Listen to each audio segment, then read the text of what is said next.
prazer, eu me chamo Rafaela, sou estudante de psicologia aqui na Unisul e o objetivo dessa entrevista é a gente entender como funciona um pouco mais as nuances da Gestalt terapia, tudo bem? Tudo bem. Perfeito, então. A primeira pergunta que a gente tem para te fazer é como você descreveria o papel do terapeuta na Gestalt e como ele se diferencia das outras abordagens? Teriam várias coisas, né, que diferencia de outras abordagens. Uma delas tem a ver com a neutralidade, né?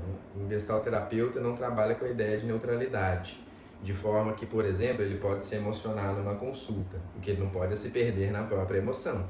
Diante de uma história triste, né, eu não vou segurar o choro, eu vou chorar junto com a pessoa que eu estou atendendo. Eu só não vou me deixar perder nesse choro porque logo, né, eu vou ter que dar o suporte para ela. Então a ideia de neutralidade para a gente, ela é bem diferente, né? Bom, e uma das coisas que a gente também tem como premissa, né, a gente chama de escuta de epoquê fenomenológica. Então a gente tenta colocar todos os nossos conceitos, preconceitos, né, aquilo que a gente tem enquanto conhecimento sobre as coisas entre parênteses para conseguir escutar a pessoa. Se ela vai falar, por exemplo, se ela traz um tema sobre religião, sobre sexualidade, sobre qualquer coisa, eu preciso, né, pegar o que eu tenho de conceito sobre isso e colocar entre parênteses para ver o que ela vai dizer sobre isso. Nosso método é um método descritivo, né? Então a gente quer escutar a pessoa ir contando para a gente construir uma narrativa e fazer uma leitura clínica, né, dos fenômenos de campo que aparecem. Então, uma das coisas também que a gente preza bastante é essa escuta, né, desprovida de conceitos e preconceitos. Não trabalhamos com a ideia de doença nem de distúrbio, né? A gente trabalha com a ideia de vulnerabilidade, porque a gente acredita, também a partir da fenomenologia, que é a filosofia de base da gestalterapia, que não existe um problema na cabeça de ninguém. Existe uma vulnerabilidade psíquica que aparece na relação com o meio que não sabe acolher as diferenças. Por exemplo, se uma pessoa psicótica que faz ajustamentos psicóticos, né? Delírios, por exemplo, diante de determinadas situações comuns de acontecer isso, que é quando a pessoa não consegue fazer uma leitura do meio. O psicótico ele tem uma vulnerabilidade da função id que dificulta com que ele consiga fazer leitura, por exemplo, das ironias, daquilo que está por trás da linguagem. Então ele, angustiado por não compreender às vezes as relações sociais, essa angústia gera uma suplência de resposta que a gente vai chamar de delírio e alucinação. Mas se o meio sabe dialogar com ele sem demandar isso que é a fragilidade dele, ele não vai delirar. Então o delírio não está só na cabeça dele. O delírio está na fragilidade psíquica que entra em contato com um mundo que não sabe dialogar com ele e por isso ele precisa produzir um delírio. E aí a gente pode pensar o autismo, as psicoses, as neuroses, toda nessa lógica, né, que sai fora de uma ideia de mentalismo. Mentalismo é quando você acha que o problema está na cabeça da pessoa. Tem um transtorno ali, tem uma doença mental, tem um distúrbio. Na gestalterapia a gente não trabalha com essa ideia. Por isso que a gente nem usa esses nomes, a gente chama de vulnerabilidade. Vulnerabilidade da função id, vulnerabilidade da função de ato, vulnerabilidade da função personalidade. Acho que essa leitura é uma das que diferencia mais assim, das outras abordagens. Entendi, perfeito.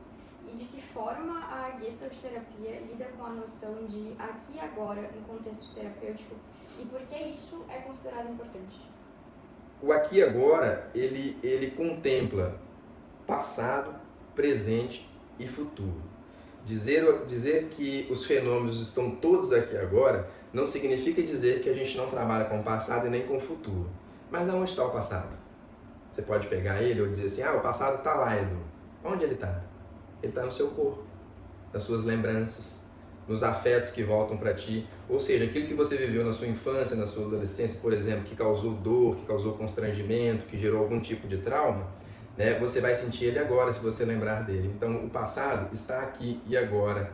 E o futuro está aqui e agora, porque tudo que você olha para frente e deseja, você não deseja amanhã, você deseja agora. Então, aqui e agora significa que nós temos uma vivência, uma consciência interna do tempo. Cronologicamente, sim, cronologicamente o passado ficou lá e cronologicamente o futuro vai estar daqui 1 minuto, daqui 10 minutos, daqui 1 hora, daqui 1 dia. Mas eles estão todos presentes aqui e agora, enquanto expectativas do que vai acontecer, enquanto marcas daquilo que já aconteceu. Legal. E quais são algumas técnicas ou ferramentas da Gestalt terapia que você considera mais eficazes no ambiente terapêutico? e como você também utiliza elas? A gente trabalha com 5 clínicas. Cada clínica vai exigir um tipo de intervenção, né? Nas psicoses, a gente vai usar uma intervenção mais pedagógica, porque trabalha mais no campo do racional, justamente para não fazer uma demanda para a pessoa que faz ajustamentos psicóticos daquilo que ela tem dificuldade, que é, assim, a gente chama de awareness sensorial, consciência do sentir ou sentir, que é onde ele tem mais dificuldade. Então, a gente vai trabalhar no racional. Já na neurose, que a pessoa tem um excitamento, uma pulsão, um sentir que está inibido, que está interrompido, a gente já vai trabalhar de uma forma diferente, querendo justamente que essa sensação, que esse sentir apareça. Então, cada clínica, são 5, clínica da neurose, da psicose, da banalidade, que são todos os usos de droga, álcool, as compulsões, né, jogos, clínica antissocial e a clínica do sofrimento. Cada uma delas vai ter uma especificidade assim, de intervenção. Mas tem algumas que a gente utiliza em todas, né? E uma delas eu já disse que é a escuta de epoquia fenomenológica, né? E a gente trabalha em todas elas com uma ideia de clinamen enquanto deslocamento, é uma ideia assim epicurista, né? Do filósofo Epicuro. A ideia é provocar deslocamentos. Porque quando você desloca uma pessoa, quando você faz uma intervenção, uma fala, um olhar, um gesto, um questionamento, que aquilo desloca a pessoa daquele pensamento, ou daquela crença, ou daquilo que ele está construindo, ela se desloca, ela vai precisar se reorganizar novamente. Isso é um conceito da física que o Epicuro usou. Então a gente trabalha com a ideia de deslocar as pessoas desses lugares das suas próprias verdades, para que nesse novo lugar ela precise se reorganizar, e nessa reorganização ela ressignifica, ela sente diferente, ela pensa algo, né, que ela não estava pensando antes. O objetivo dos deslocamentos é pensar em ampliações, a pessoa ampliar de alguma forma a sua consciência sobre si e sobre a sua forma de ser no mundo. Perfeito. E como o conceito de figura-fundo interage no meio terapêutico? Com a ideia da figura e fundo, para pensar no campo clínico, no contexto clínico, né, qual é a função que está vulnerável, que está figurando como vulnerável. Então são 3 funções, a gente trabalha com o sistema self. O sistema self é o coração da gestalterapia. O sistema self é composto de 3 funções: função personalidade, função de ato e função id. No contexto clínico, a gente tem algumas ferramentas que a gente vai estar, né, e uma das ferramentas é o próprio corpo. Né? A partir de como aquela pessoa me afeta, eu vou ter mais ou menos uma ideia de qual é dessas funções que está vulnerável. Legal. E quais aspectos da Gestalt terapia você considera mais transformadores, tanto para o cliente quanto para o terapeuta no processo terapêutico? Eu acho que pro terapeuta, eu acho que é a liberdade. Né? Nas sessões eu faço o jogo da mímica. Eu boto venda no paciente que não consegue guiar-se na vida para ele poder me guiar pela clínica, eu me vendo e ele guia. Né? A gente escuta música, a gente faz leitura junto, a gente desenha junto, a gente usa arte, a gente faz atendimento no jardim. Se fizer sentido, a gente caminha pelo bairro, sai do consultório e caminha pelo bairro. Então essa liberdade de ser quem eu sou, sem deixar de ser terapeuta, sabendo a simetria dos papéis, para mim é a maior realização enquanto terapeuta. E eu acho que para as pessoas que eu atendo, isso também é muito bom, porque elas se sentem surpreendidas. Por exemplo, eu percebo que alguém está muito fechada, com uma dificuldade de se vincular, então eu convido ela para ir até a cozinha, porque a cozinha é um lugar de intimidade. Eu convido ela para fazer um café. Eu falei assim, vamos fazer um café junto? Estou com vontade de tomar um café, você não quer? Vamos. Então, enquanto a gente faz um café, a gente sai da formalidade do consultório e ali são 2 seres humanos, embora o contexto continue clínico. Só que a pessoa vai quebrar um pouco dessa resistência, aí eu peço para ela pegar um pó. Ah, você pode pegar o pó ali? Aí eu vou passando enquanto a gente vai conversando, sirvo 2 xícaras de café e volto para o consultório. É muito provável que após essa volta ela vai estar mais solta, ela vai estar mais à vontade.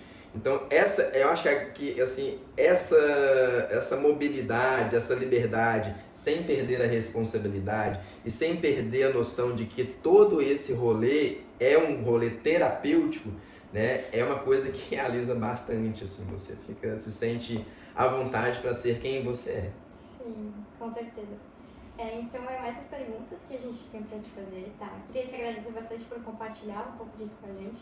A gente gostou bastante. Queria te perguntar se tem mais alguma coisa que tu queira elencar, que tu acha importante de desmistificar, digamos assim, sobre a prática da Gestalt terapia. Eu acho que é importante falar que a gestalterapia ela nasce num contexto de subversão, de mudança de paradigma, logo após a Segunda Guerra Mundial, né? Então, ali, o mundo inteiro estava lidando com as graves crises sociais que a Segunda Guerra causou, né? Todas aquelas mortes, todas aquelas pesquisas que mataram milhares e milhares de pessoas. Então, o mundo olhou para aquilo, né, e pensou, como nós estamos tratando as pessoas, né? Isso era 1950, a gestalterapia nasce em 1951. Né? E o que aconteceu na Segunda Grande Guerra tem muito a ver com a ideia do mentalismo e da degeneração, onde as pessoas, a teoria da degeneração, que é do século, meados do século XIX, ela vai dizer que algumas pessoas são mentalmente inferiores às outras. Isso é o que vai sustentar uma prática, então vamos eliminar. Quem eram essas pessoas? Indígenas, negros, homossexuais, mendigos, usuários de drogas, todos aqueles que a sociedade não queria, ela criou uma teoria da degeneração para eliminá-los, dizendo que essas pessoas eram moralmente débeis e tinham um problema mental e que isso era hereditário, então elas tinham que ser eliminadas para elas não procriarem pessoas doentes. Né? Então, assim, a fenomenologia no final do século XIX, ela vai questionar isso e dizer assim, não existe um problema na cabeça das pessoas, existe um problema na relação das pessoas com o mundo.